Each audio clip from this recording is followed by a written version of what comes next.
Okay, here we go. Let's try this again. Hello, welcome to Breaking It All Down. I'm Count Zero. Apologies for the delay here. Um, Last week I had some computer difficulties, and that prevented me from getting an episode out on time. However, now I've got a new webcam, a new hard drive, a new microphone, so we are good to go. And thus, we're going to pick up where we left off, or rather, I intended for last week's episode to be. This week, I'm going to talk about Blur. Now, for those of you who aren't too familiar with basically any console system before now, Bizarre Creations is well, rather was, they sadly are no more, a game developer who was best known for the game series Project Gotham Racing. The games were basically a somewhat arcadey, somewhat simmy racing game series where you do circuit or point-to-point races in exotic places and courses that didn't really exist. And ultimately, the goal of the game wasn't just to win the race, but to win the race with style. You don't just need to get to first place. So obviously, you need to progress. The game would award the players kudos for doing impressive drifts, close passes, and that sort of thing as they went through the game's levels. And this was a very sort of, at the time it came out, it wasn't a totally unique concept, but it was a very good innovation on the racing game style of thing without going too far into the realm of your street racing type games. And so it did well, and there were like 4 or 5 installments in the series before Bizarre Creations, which was at the time attached to Microsoft, was sold or jumped ship to Activision. And the first game that Bizarre Creations put out for Activision was a game basically in the vein of their earlier titles, of the game series that made them famous. And that game was Blur. Blur tried to strike a sort of balance between your kart racer, but where your standard sort of street racing-esque arcadey but with real cars type game, and it added a few new elements from kart racers. In fact, the game was very heavily advertised as sort of a car racer with attitude. And that's not precisely the case, but I want to get into that in a moment. With the game Blur, you go through a basically somewhat rigid racing structure. You have various people whose rides you need to get from them. You need to beat them in a one-on-one race. In order to do this, you have to go through various qualifying things. It can be get certain number of fans, which replace kudos in this version of the game, and you need to go through certain number of events and all this sorts of stuff. The criteria varies from person to person. Once you complete all this, you move on to your boss fight, which is a one-on-one race where you either need to beat your opponent by getting first place or by dealing enough damage to their car to destroy it or knock them out of the race. And that's the game. That's a single-player mode in its entirety. I mean, it's a racing game. Racing games, with the sole exception of stuff like the more cutscene-heavy Need for Speed games, don't have a lot of real depth to them. I mean, there's depth in the racing, but that's it. Once you unlock all the tracks, and once you've unlocked all the cars, you've got your bases covered. From there, it's just finding other people to race against. And that's where the longer-lasting gameplay comes from. Unfortunately, with Blur, they don't quite pull this off. I mean, the racing itself is fairly solid. The controls are really good. You can get the car to do just about anything you want it to. The tracks are interesting. And I actually kind of liked the sort of Mario Kart-esque power-up system in terms of, I mean, you're not getting a blue shell, but you are getting a sort of EMP blast at the front of the track, which knocks out whoever's in front.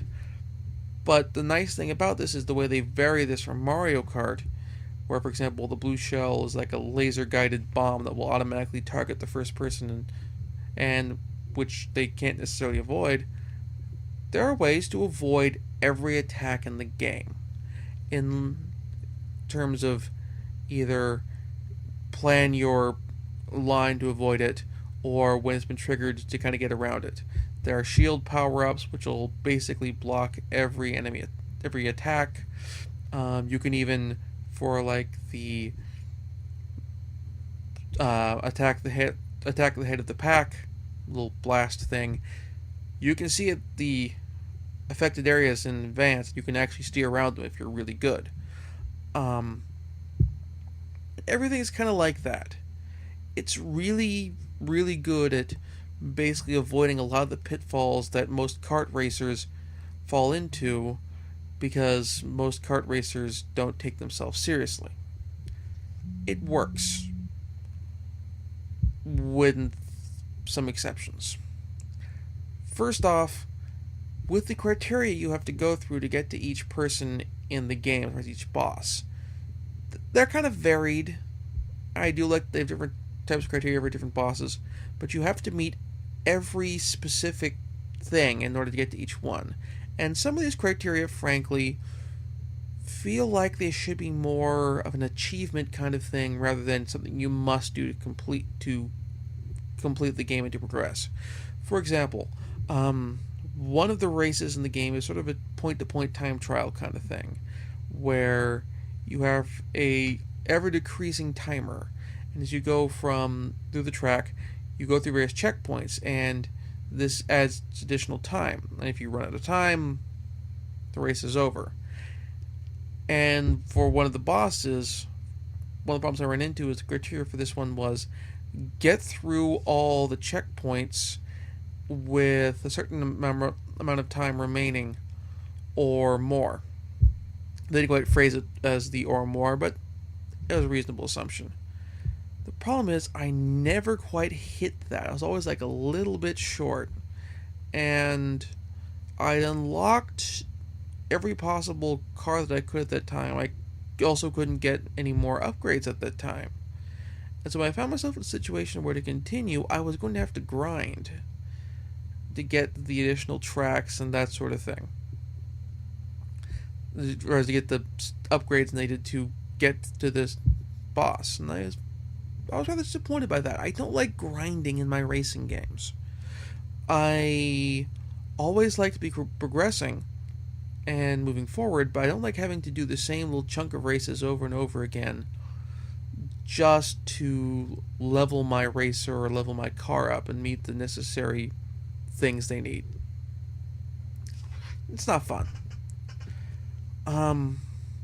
Other than that, I mean, this is stuff where, with a few modifications, this could have been all fixed in a sequel. The online multiplayer in the game, which I did try out, has the same sort of thing. It uses a level up system, and as you level up your racer, you get new special abilities for your cars and boosts to your special abilities and that sort of thing. It kind of works. It's not quite there. It's just always kind of runs into some problems. In this case here, the main thing is the upgrades you get are enough that in early levels of the game, as far as in terms of experience levels for the players, you might not have too much problem in terms of when everyone's on equal footing, everything works fine. But the moment you start going up against anybody who's more powerful than you, as far as anyone who's more leveled up than you, there's a definite power difference. I ended up going in a few races against people who've been playing for dramatically longer than I have, possibly since the game first came out. And it just doesn't quite work. It felt like I'd been so far behind, and my opponents had gotten such a head start on me in terms of leveling up that there was no way for me to catch up. And, well, I lost the race. And I lost the race repeatedly. In fact, I barely ever won a race in multiplayer at all. And admittedly, this could be just a case of, well, use more skill, but it didn't quite feel like it. It felt like I was basically running into a brick wall because I got the game late. And this is something which, unfortunately, other games have managed to avoid. The Call of Duty games, for the most part, with the sole exception of the perks for kill and death streaks, they don't really have this problem. They've been fairly good more recently of balancing most of the perks. There have been exceptions. The nuke, the noob tube, the knifing perks in more recent games. And that's kind of been voiced in the community. But they've got a lot of these problems fixed. In the same sense, with the Battlefield games, yes, these are first-person shooters, not racing games, but bear with me. With the Battlefield games, it's the same sort of thing, particularly with Bad Company. The perks and the various upgrades you get for playing longer are all kept in balance with your player, as far as with other players. And thus, the perks become less of a matter of you play a little more and you play longer, you get an advantage of everyone else, and more helping you make the game sort of fit your play style better. If you prefer to be sneaky, it will help you be more sneaky. But this doesn't mean that if you're not sneaky well, you'll still do well. Whereas the thing here, the perks and stuff, it really felt like it just was raising the barrier to entry the longer the game was out. Again, this is little things. All this stuff could have been fixed in the second game. Unfortunately, as I mentioned earlier, Bizarre Creations is no more. They filed for bankruptcy. Not that they weren't filed for bankruptcy. They were shut down by Activision after Blur didn't do very well, and after the James Bond game they made didn't quite meet expectations, and that's unfortunate. Because I really think a second Blur game could have done better at retail than the one we got did.